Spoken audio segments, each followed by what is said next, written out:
ಈ ರೀಡಿಂಗ್ ನಿಮಗೆ ಅನ್ವಯಿಸಿದರೆ ಅಥವಾ ರೆಸೊನೇಟ್ ಆದರೆ ಮಾತ್ರ ತೊಗೊಳ್ಳಿ, ಇಲ್ಲಾಂದರೆ ಬಿಟ್ಬಿಡಿ. ಇದು ಒಂದು ಜನರಲ್ ರೀಡಿಂಗ್ ಮಾತ್ರ ಆಗಿರುತ್ತೆ. ಕಾರ್ಡ್ಸ್ನ ಶಫಲ್ ಮಾಡಿದಾಗ ನನಗೆ ಫಸ್ಟ್ ಕಾರ್ಡ್ 4 ಆಫ್ ಕಪ್ಸ್ ಬಂದಿದೆ. ಫಸ್ಟ್ ಕಾರ್ಡ್ 4 ಆಫ್ ಕಪ್ಸ್ ಬಂದರೆ ಖಂಡಿತವಾಗ್ಲೂ ಯಾರನ್ನಾದರೂ ನೀವು ಮಿಸ್ ಮಾಡ್ಕೊಳ್ತಾ ಇದ್ದೀರಾ, ಅದರ್ ಪರ್ಸನ್ನ, ಅಥವಾ ಅದರ್ ಪರ್ಸನ್ ನಿಮ್ಮನ್ನು ಮಿಸ್ ಮಾಡ್ಕೊಳ್ತಾ ಇದ್ದರೆ 4 ಆಫ್ ಕಪ್ಸ್ ಕಾರ್ಡ್ ಬಂದಿರುತ್ತೆ. ಅಥವಾ ಸೀಕ್ರೆಟ್ ಟೆಕ್ಸ್ಟ್ ಅಂತ ಹೇಳ್ಬೋದು. ಕೆಲವೊಮ್ಮೆ 4 ಆಫ್ ಕಪ್ಸ್ ಬಂದರೆ ನೀವು ಯಾರಿಗೂ ಗೊತ್ತಾಗದೆ ಹಾಗೆ ಅಥವಾ ಸೀಕ್ರೆಟ್ಲಿ ಗುಟ್ಟಾಗಿ ಏನಾದರೂ ಮಾಡ್ತಾಯಿದ್ರು ಕೂಡ 4 ಆಫ್ ಕಪ್ಸ್ ಬಂದಿದೆ. ಮೇ ಬಿ ನಿಮ್ಮ ಪಾರ್ಟ್ನರ್ ಗುಟ್ಟಾಗಿ ಏನಾದರೂ ಮಾಡ್ತಾ ಇರ್ಬೋದು, ಅಥವಾ ನೀವು ನಿಮ್ಮ ಪಾರ್ಟ್ನರ್ಗೆ ತಿಳಿಸದೆ ಏನಾದರೂ ಮಾಡ್ತಾ ಇರ್ಬೋದು. ರೈಟ್ ನೌ ಮಿಸ್ಸಿಂಗ್ ಸಮ್ವನ್ ಅಂತ ಹೇಳ್ಬೋದು. ಅಥವಾ ಸಮಥಿಂಗ್ ಮಿಸ್ಸಿಂಗ್ ಅಂತ ಕೂಡ ಹೇಳುತ್ತೆ. ಮೇ ಬಿ ಯಾವುದಾದ್ರೂ ರೆಸಿಪಿ ಇರ್ಬೋದು. ನೀವು ಚೆನ್ನಾಗಿ ಕುಕ್ಕಿದ್ರೆ, ಏನೋ ಅಡುಗೆ ಮಾಡೋದು ಚೆನ್ನಾಗಿ ಬರ್ತಾಯಿದ್ರು ಕೂಡ ನಿಮಗೆ ಏನೋ ಮಿಸ್ ಆಗಿದೆ, ಅಡುಗೆ ಮಾಡಿ ನೋಡಿದ್ರೂ ಕೂಡ ಈ ರೆಸಿಪಿಯಲ್ಲಿ ಮಾಡೋ ವಿಧಾನದಲ್ಲಿ ಏನೋ ಮಿಸ್ ಮಾಡಿದ್ದೀನಿ ಅಂತ ನೀವು ಅಥವಾ ನಿಮ್ಮ ಪಾರ್ಟ್ನರ್ ಫೀಲ್ ಮಾಡ್ಬೋದು. ಫ್ಯಾಮಿಲಿ ಈಸ್ ಗುಡ್ ಅಂತ ಹೇಳುತ್ತೆ. ನಾಟ್ ಶ್ಯೂರ್ ಎನರ್ಜಿ ಅಂತ ಹೇಳ್ತೀವಿ. ಫಸ್ಟ್ ಕಾರ್ಡ್ ಏನಾಗುತ್ತೆ, ಏನಾಗ್ತಾ ಇದೆ ಅಂತ ಯಾವುದೂ ಕ್ಲಾರಿಟಿ ಇರೋದಿಲ್ಲ ಲೈಫಲ್ಲಿ ಅಂತ ಕೂಡ ಹೇಳ್ಬೋದು. ಸೆಕೆಂಡ್ ಕಾರ್ಡ್ ನನಗೆ ಸ್ಟ್ರೆಂತ್ ಕಾರ್ಡ್ ಬಂದಿದೆ. ಮೇ ಬಿ ನೀವು ಸಿಂಹ ರಾಶಿಯವ್ರ ಜೊತೆ ಕನೆಕ್ಟ್ ಆಗಿದ್ದರೂ ಕೂಡ ಸ್ಟ್ರೆಂತ್ ಕಾರ್ಡ್ ಬಂದಿರುತ್ತೆ. ಅಥವಾ ಕಾನ್ಫಿಡೆಂಟ್ ಕಮ್ಮಿ ಆಗಿದ್ದರೆ, ಲೈಫ್ ಮೇಲೆ ಭರವಸೆ ಕಮ್ಮಿ ಆಗಿದ್ರೂ ಕೂಡ ಸ್ಟ್ರೆಂತ್ ಕಾರ್ಡ್ ಬಂದಿರುತ್ತೆ. ನಿಮಗೆ ನಿಮ್ಮ ಪಾರ್ಟ್ನರ್ ಮೇಲೆ ಭರವಸೆ ಕಮ್ಮಿ ಆಗಿದೆಯೋ, ಅಥವಾ ನಿಮ್ಮ ಪಾರ್ಟ್ನರ್ಗೆ ನಿಮ್ಮ ಮೇಲೆ ಭರವಸೆ ಕಮ್ಮಿ ಆಗಿರ್ಬೋದು.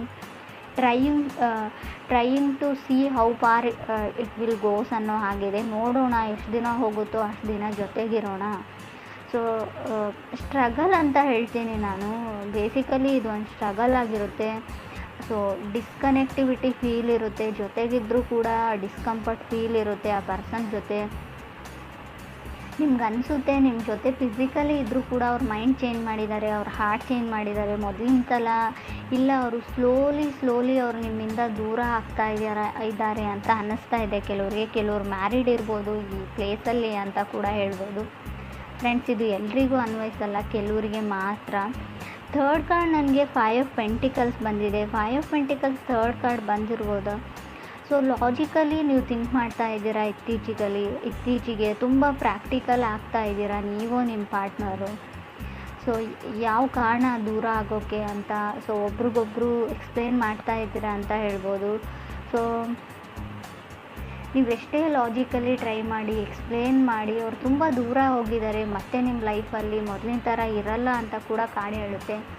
5 ಆಫ್ ಪೆಂಟಿಕಲ್ಸ್, ನೀವು ಯಾವಾಗಲೂ ದುಡ್ಡಿಗೆ ಮಹತ್ವ ಕೊಡ್ತಿರೋ, ವಸ್ತುಗಳಿಗೆ ಮಹತ್ವ ಕೊಡ್ತಿರೋ, ನಿಮ್ಮ ಸ್ಟೇಟಸ್ಸಿಗೆ ಮಹತ್ವ ಕೊಡ್ತಿರೋ, ಅವ್ರ ಮೇಲೆ ನಿಮಗೆ ರೆಸ್ಪೆಕ್ಟ್ ಕಮ್ಮಿ ಆಗಿದೆ, ಕೇರ್ ಮಾಡ್ತಾ ಇಲ್ಲ ಅಂತ ಹೇಳ್ಬೋದು. ಅಷ್ಟೊಂದು ಮೊದಲಿನ ಥರ ಇರೋ ಒಂದು ಸೆಕ್ಯೂರಿಟಿ ಬಾಂಡ್ ಅವ್ರಿಗೆ ಫೀಲ್ ಆಗ್ತಾ ಇಲ್ಲ ಅಂತ ಹೇಳ್ಬೋದು, ನಿಮಗೂ ನಿಮ್ಮ ಪಾರ್ಟ್ನರ್ಗೂ. ಫೋರ್ತ್ ಕಾರ್ಡ್ ನನಗೆ ನೈಟ್ ಆಫ್ ಪೆಂಟಿಕಲ್ಸ್ ಬಂದಿದೆ. ಕೆಲವರು ನೈಟ್ ಆಫ್ ಪೆಂಟಿಕಲ್ಸ್ ಬಂದರೆ ಬ್ರೇಕಪ್ ಆಗಿದೆ, ಹ್ಯಾಪಿ ಟು ಸಿಂಗಲ್ ಅನ್ನೋ ಒಂದು ಲೈನ್ನ ಹೇಳ್ತಾ ಇದ್ದೀರಾ. ಕೆಲವ್ರಿಗೆ ಫೀಲ್ ರಿಜೆಕ್ಟೆಡ್ ಅಂತ ಹೇಳ್ಬೋದು. ನೈಟ್ ಆಫ್ ಪೆಂಟಿಕಲ್ಸ್ ನಿಮ್ಮನ್ನು ಯಾರೋ ರಿಜೆಕ್ಟ್ ಮಾಡಿದ್ದಾರೆ, ಅಥವಾ ರಿಜೆಕ್ಟೆಡ್ ಫೀಲ್ ಆಗ್ತಾ ಇದೆ ಇತ್ತೀಚೆಗೆ, ಅಥವಾ ನೀವು ಯಾರನ್ನಾದರೂ ರಿಜೆಕ್ಟ್ ಮಾಡ್ತಾ ಇದ್ದೀರಾ. ಕೇಳದೆ ನಿಮ್ಮನ್ನು ಬ್ಲಾಕ್ ಮಾಡ್ತಾ ಇದ್ದಾರೆ, ನಿಮ್ಮ ಕಾಲ್ನ ಪಿಕ್ ಮಾಡ್ತಾ ಇಲ್ಲ, ನಿಮ್ಮ ಕೈಗೆ ಸಿಗ್ತಾ ಇಲ್ಲ ಆ ಪರ್ಸನ್ ಅಂತ ಹೇಳ್ಬೋದು. ನಿಮ್ಮ ಇದಕ್ಕೆ ಸೂಟ್ ಆಗೋ ಪರ್ಸನ್ ಕೂಡ ಇಲ್ಲ. ಮೇ ಬಿ ತುಂಬ ಗುಡ್ ಲುಕಿಂಗ್ ಪರ್ಸನ್ ಅವರಾಗಿದ್ದಾರೋ ನೀವಾಗಿದ್ದಾರೋ ಏನೋ ಅವ್ರಿಗೊಂದು ಅನುಮಾನ. ನಿಮ್ಮಿಂದ ದೂರ ಆಗೋಕ್ಕೆ ಅವ್ರು ಟ್ರೈ ಮಾಡ್ತಾ ಇದ್ದಾರೆ ಅಂತ ಹೇಳ್ಬೋದು. ಫಿಫ್ತ್ ಕಾರ್ಡ್ ನನಗೆ 10 ಆಫ್ ಪೆಂಟಿಕಲ್ಸ್ ಬಂದಿದೆ. ಹಣ ತುಂಬ ಬರುತ್ತೆ ನಿಮಗೆ, ಹಣದ ಬಗ್ಗೆ ಯೋಚನೆ ಮಾಡಬೇಕಾಗಿಲ್ಲ, ಅಥವಾ ನಿಮ್ಮ ಪಾರ್ಟ್ನರ್ಗೂ ಸ್ಟೆಬಲ್ ಆಗಿದ್ರೆ ಅಂತ ಹೇಳ್ಬೋದು. ಕೆಲವ್ರಿಗೆ ಎಮೋಷ್ನಲ್ ಸ್ಟೆಬಿಲಿಟಿ ಬೇಕಾಗಿದೆ, ಎಮೋಷ್ನಲಿ ಯಾರಾದರೂ ಸಪೋರ್ಟ್ ಮಾಡಬೇಕು. ಟೂ ಮಚ್ ಕನ್ಸರ್ನ್ ಅಂತ ಹೇಳ್ಬೋದು.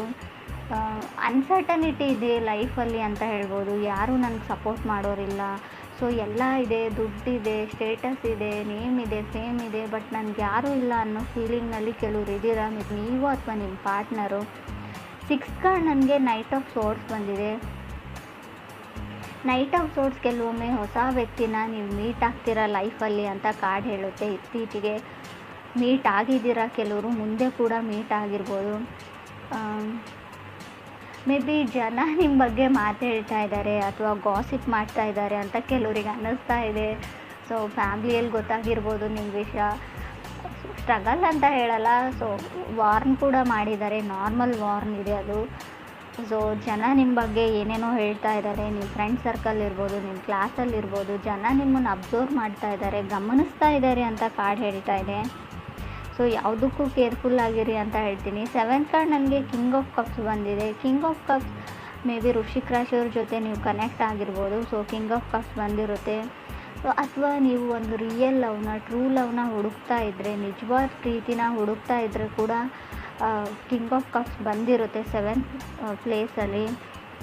ಕೆಲವ್ರಿಗೆ ನಾನು ಆಗಲೇ ಹೇಳಿದೆ, ಇಂಟ್ರೆಸ್ಟ್ ಕಮ್ಮಿ ಆಗಿದೆ, ಸ್ಲೋಲಿ ನಿಮ್ಮಿಂದ ದೂರ ಸರಿತಾ ಇದ್ದಾರೆ ಅಂತ ಹೇಳ್ಬೋದು. ಸೊ ಅವ್ರು ನಾರ್ತ್ ಪೋಲ್ ಆದರೆ ನೀವು ಸೌತ್ ಪೋಲ್ ಆಗ್ತಾ ಇದ್ದೀರಾ, ಗೊತ್ತಾಗ್ತಾ ಇಲ್ಲ. ಸಡನ್ನಾಗಿ ಯಾವಾಗ ಆ ವ್ಯಕ್ತಿ ಚೇಂಜ್ ಆದರೂ, ಯಾಕೆ ಚೇಂಜ್ ಆದರೂ, ಪ್ರಾಕ್ಟಿಕಲಿ ಲಾಜಿಕಲಿ ಏನೋ ಥಿಂಕ್ ಮಾಡ್ತಾ ಇದ್ದಾರೆ ಅವರು. ತುಂಬ ಲಾಜಿಕಲ್ ವೇಸ್ನಲ್ಲಿ ಥಿಂಕ್ ಮಾಡಿದರೆ, ಎಲ್ಲದಕ್ಕೂ ಲಾಜಿಕ್ನ ಹುಡುಕ್ತಾ ಹೋದರೆ ಲೈಫಲ್ಲಿ ನಿಮಗೆ ರಿಯಲ್ ಆಗಿ ನೀವು ಲೈಫ್ನ ಲೀಡ್ ಮಾಡೋ ಲಾಜಿಕ್ನೇ ನೀವು ಮರ್ತು ಬಿಡ್ತೀರಾ ಅಂತ ಹೇಳ್ಬೋದು. ಖುಷಿಯಾಗಿರೋ ಲಾಜಿಕ್ನೇ ಕೆಲವ್ರು ಮರೀತಾ ಇದ್ದೀರಾ. ನೀವು ನಿಮ್ಮ ಪಾರ್ಟ್ನರ್ಗೂ ಅವರು ರಿಯಲೈಸೇಷನ್ ಮಾಡ್ಕೊಳ್ತಾ ಇಲ್ಲ ಅವ್ರು ಏನು ಕಳ್ಕೊಳ್ತಾ ಇದ್ದಾರೆ ಅಂತ. ಸೊ 8th ಕಾರ್ಡ್ ನನಗೆ 10 ಆಫ್ ಕಪ್ಸ್ ಬಂದಿದೆ. ಸೊ ರಿಯಲೈಸೇಷನ್, ತುಂಬ ಟಾಕ್ಸಿಕ್ ಎನರ್ಜಿ ಇದೆ ಅಂತ ಅವ್ರು ಅಂದ್ಕೊಂಡಿದ್ದಾರೆ. ಡೋಂಟ್ ನೋ ಏನು ಮಾಡಬೇಕು, ಇದನ್ನು ಹೇಗೆ ಸರಿಪಡಿಸ್ಬೇಕು ಅನ್ನೋ ಓವರ್ ಥಿಂಕಿಂಗ್ ಇದೆ. ಬಟ್ ಅಲ್ಲಿ ಏನೂ ಇಲ್ಲ, ಎಲ್ಲನೂ ಇದೆ, ಎಲ್ಲ ಖುಷಿ ಇದೆ. ಸೊ ಅವರು ಖುಷಿಯಾಗಿದ್ದರೆ ಖಂಡಿತ ಆಗುತ್ತೆ. ಈಗೋ ಪ್ರಾಬ್ಲಮ್ ಇದೆ ಅಂತ ಹೇಳ್ಬೋದು. ನಾನು ಸೋಲಲ್ಲ, ಅವರೇ ಸೋಲಬೇಕು. ಸೊ ತುಂಬ ಒಂದು ಟೆಕ್ಸ್ಟು ಅಥವಾ ಒಂದು ಕಾಲ್ಗೆ ಆನ್ಸರ್ ಮಾಡಿದರೆ ಏನಾದರೂ ಆಗುತ್ತಾ, ಮೊದಲಿನ ಥರ ಯಾಕೆ ಇರೋಕ್ಕಾಗಲ್ಲ ಅಂತ ಕೂಡ ನೀವು ಯೋಚನೆ ಮಾಡಬೇಕು. ಮಿಥುನ ರಾಶಿಯವರು, ನೀವು ಅಥವಾ ನಿಮ್ಮ ಪಾರ್ಟ್ನರು. ಸೊ ಇಲ್ಲಿ ಯಾವುದೇ ತೊಂದರೆ ಇಲ್ಲ, ಥರ್ಡ್ ಪಾರ್ಟಿ ಇಲ್ಲ, ಯಾರೂ ಇಲ್ಲ. ನೀವು ಅಂದ್ಕೊಂಡಿರ್ಬೋದು ಯಾರಾದರೂ ಇರ್ಬೋದಾ ಅಂತ, ಆ ಥರ ಯಾರೂ ಇಲ್ಲ. 9th ಕಾರ್ಡ್ ನನಗೆ ಹೈ ಪ್ರೀಸ್ಟಿಸ್ ಬಂದಿದೆ. ಹೈ ಪ್ರೀಸ್ಟಿಸ್ ಬಂದಿರೋದ್ರಿಂದ ಕೆಲವರು ಟಾಕ್ಸಿಕ್ ರಿಲೇಷನ್ಶಿಪ್ನ ಬಿಟ್ಟು ಮೂವ್ ಆನ್ ಆಗ್ತಾ ಇದ್ದರೆ, ಆ ಥರ ಇದ್ದರೆ ಓಕೆ ಬಿಡ್ಬೋದು. ಬಟ್ ವಿತೌಟ್ ರೀಸನ್ ನೀವೇ ಏನೇನೋ ಕಲ್ಪನೆನ ಮಾಡಿಕೊಂಡು ಒಂದು ಒಳ್ಳೆ ರಿಲೇಷನ್ಶಿಪ್ನ ಹಾಳು ಮಾಡ್ಕೊಳ್ಳೋದು ಒಳ್ಳೆಯದಲ್ಲ ಅಂತ ಕೂಡ ಕಾರ್ಡ್ ಹೇಳುತ್ತೆ. 10th ಕಾರ್ಡ್ ನನಗೆ ಡೆವಿಲ್ ಕಾರ್ಡ್ ಬಂದಿದೆ. ಹೈ ಪ್ರೀಸ್ಟಿಸ್, ನೀವು ಯಾರ ಲೈಫಿಂದ ಹೊರಗಡೆ ಹೋದರೂ ಅವ್ರ ಮೇಲೆ ಸ್ಪೈ ಮಾಡ್ತಾ ಇರ್ತೀರಾ, ಅವ್ರನ್ನ ಗಮನಿಸ್ತಾ ಇರ್ತೀರಾ, ಅವ್ರು ಏನು ಮಾಡ್ತಾರೆ, ಎಲ್ಲಿಗೆ ಹೋಗ್ತಾರೆ, ಯಾರನ್ನ ಮೀಟ್ ಆಗ್ತಾರೆ ಅಂತ ಆ ಎನರ್ಜಿನ ಕೂಡ ಹೇಳುತ್ತೆ. ಅಥವಾ ನಾರ್ಮಲಿ ನೀವು ಸಿಂಗಲ್ ಇದ್ದರೂ ಕೂಡ ನಿಮ್ಮನ್ನು ಯಾರಾದರೂ ಗಮನಿಸ್ತಾ ಇರ್ಬೋದು, ಅಥವಾ ನೀವು ಯಾರನ್ನಾದರೂ ತುಂಬ ದಿನಗಳಿಂದ ಗಮನಿಸ್ತಾ ಇರ್ಬೋದು. ಅವ್ರ ಮನೆಯಲ್ಲಿ ಅವ್ರ ನೇಮ್ ಏನು, ಅವ್ರ ಸ್ಕೂಲ್ ಯಾವುದು, ಕಾಲೇಜ್ ಯಾವುದು, ಅವ್ರು ಎಲ್ಲಿ ಇರ್ತಾರೆ, ಏನು ಮಾಡ್ತಾರೆ ಅನ್ನೋ ವಿಷಯನ, ಇನ್ಫಾರ್ಮೇಷನ್ನ ಕಲೆಕ್ಟ್ ಮಾಡ್ತಾಯಿದ್ರೆ, ಅಥವಾ ನಿಮ್ಮ ಬಗ್ಗೆ ಯಾರಾದರೂ ಕಲೆಕ್ಟ್ ಮಾಡ್ತಾ ಇರ್ಬೋದು. ಕೇರ್ಫುಲ್ಲಾಗಿರಿ ಯಾವುದಕ್ಕೂ. 10th ಕಾರ್ಡ್ ಡೆವಿಲ್ ಕಾರ್ಡ್ ಇರೋದ್ರಿಂದ ಸ್ಟ್ಯಾಂಡ್ ಯುವರ್ ಗ್ರೌಂಡ್ ಅಂತ ಹೇಳುತ್ತೆ. ಸೊ ನಿಮ್ದು ಯಾವುದೇ ರಿಸ್ಟ್ರಿಕ್ಷನ್ ಇದ್ದರೂ, ಯಾವುದೇ ಕೇಜಲ್ಲಿದ್ದರೂ, ನೀವು ಬಂಧನದಲ್ಲಿದ್ದರೂ ಕೂಡ ಅದರಿಂದ ಹೊರಗಡೆ ಬನ್ನಿ. ಸೊ ಏನಾದರೂ ಮಾಡಿ, ಡಿಪೆಂಡ್ ಆಗಬೇಡಿ. ಸೊ ಡಿಪೆಂಡೆನ್ಸಿ ಒಳ್ಳೆಯದಲ್ಲ, ಯಾರ ಮೇಲೂ ಡಿಪೆಂಡ್ ಆಗಬೇಡಿ. ಸೊ ನಿಮ್ಮ ಸ್ವಂತ ಎಬಿಲಿಟಿಯಿಂದ ನೀವು ಕೆಲಸ ಹುಡ್ಕೊಳ್ಳಿ, ಕೆಲಸ ಮಾಡಿ, ನಿಮ್ಗೇನು ಬರುತ್ತೋ, ನಿಮ್ಮ ಹತ್ರ ಏನು ಸ್ಕಿಲ್ ಇರುತ್ತೋ ಟ್ರೈ ಮಾಡಿ. ಇಲ್ಲ ಅಂದರೆ ಹುಡುಕಿ. ಸೊ ಟ್ರೈ ಮಾಡಿ, ಸ್ಕಿಲ್ನ ಕೂಡ ಡೆವಲಪ್ ಮಾಡ್ಕೊಳ್ಬೋದು. ಝೀರೋ ಸ್ಕಿಲ್ ಇದ್ದರೂ ಕೂಡ ಏನಾದರೂ ಹೊಸದಾಗಿ ಕಲಿಬೋದು. ಆ ಥರ ಯಾರೂ ಇರೋದಿಲ್ಲ ಜೀರೋ ಸ್ಕಿಲ್ಲಲ್ಲಿ. ಏನಾದರೂ ಗೊತ್ತಿರುತ್ತೆ ನಿಮಗೆ, ಅದನ್ನು ಟ್ರೈ ಮಾಡಿ ಅಂತ ಹೇಳ್ತಾ ಇದೆ ಕಾರ್ಡು. ಕೆಲವರಿಗೆ ಸೊ ಅನ್ಸರ್ಟನಿಟಿ ತುಂಬ ಕಾಣಿಸ್ತಾ ಇದೆ ನನಗೆ. ಸ್ಟೆಬಲ್ ಮೈಂಡ್ಸೆಟ್ ಇಲ್ಲ. ಸಡನ್ನಾಗಿ ಚೇಂಜ್ ಆಗೋ ವ್ಯಕ್ತಿ ಜೊತೆ ನೀವು ಕನೆಕ್ಟ್ ಆಗಿದ್ದೀರೋ ಅಥವಾ ನೀವೇ ಆ ಥರ ಇದ್ದೀರೋ.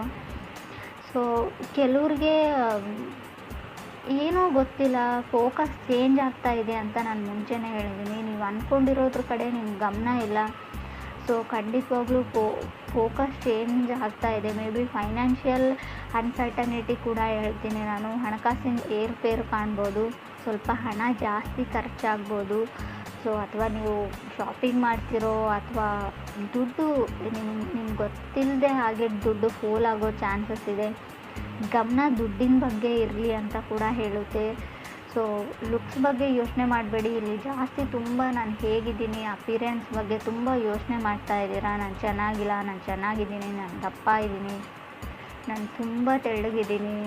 ಸೊ ತುಂಬ ಆ ಥರ ಕನಸನ್ನು ಬಿಟ್ಬಿಡಿ ಅಂತ ಕೂಡ ಕಾರ್ಡ್ಸ್ ಹೇಳ್ತಾ ಇದೆ. ಫೀಲ್ ಗುಡ್ಡಲ್ಲಿರಿ.